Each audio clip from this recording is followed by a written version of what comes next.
Mike Stevens' trips along the Pennsylvania Road took him to a variety of businesses. Tonight we go back 17 years to look at a fledgling magazine in Lycoming County.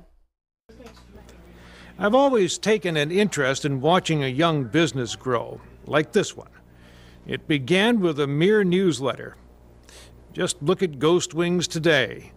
In 1999, it stepped to the market as a combination history art magazine with well-written stories about veterans' war adventures.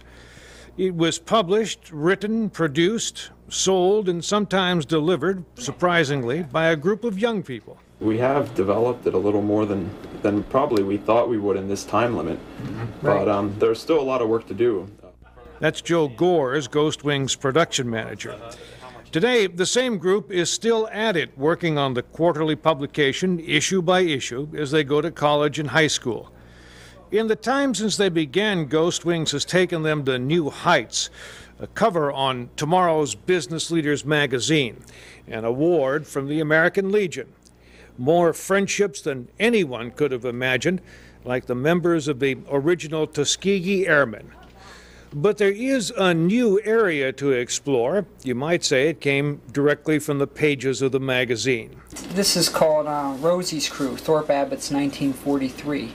Editor Adam Makis, who says their new avenue of interest is art, some of it actually shown once in the magazine.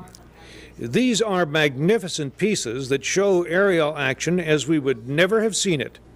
Art director Brian Makis puts pieces like that into the magazine, and lately into their new webpage. If you like, you can look at the combat art on the web at ghostwings.com. It makes interesting viewing, and the work in the magazine, well, that makes interesting reading. Erica Makis, who handles the circulation, says listening to the original stories makes wonderful listening. Oh, they've got wonderful stories, and they kind of look upon me as like a granddaughter figure, and so I just have a great time talking to them, and their wives have wonderful stories of their wartime experiences. The history of warfare and art, assembled by a group of young people. Now, that's an interesting combination. Mike Stevens, Newswatch 16 on the Pennsylvania Road in Lycoming County.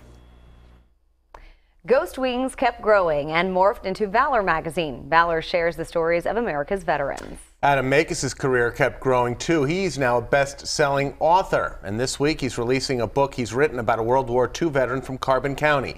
Spearhead tells the story of tank gunner Clarence Smoyer from Lehighton.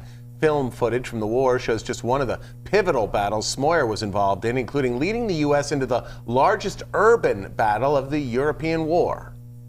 Clarence's story is so incredible because he did act of heroism after act of heroism, and it just kept going and going all the way up to the last days of World War II. We will hear Charles Smoyer's story ourselves coming up Wednesday night at 6. Newswatch 16's John Meyer will talk with him about the war, the film footage, and the new book. It's a special on the Pennsylvania Road. And that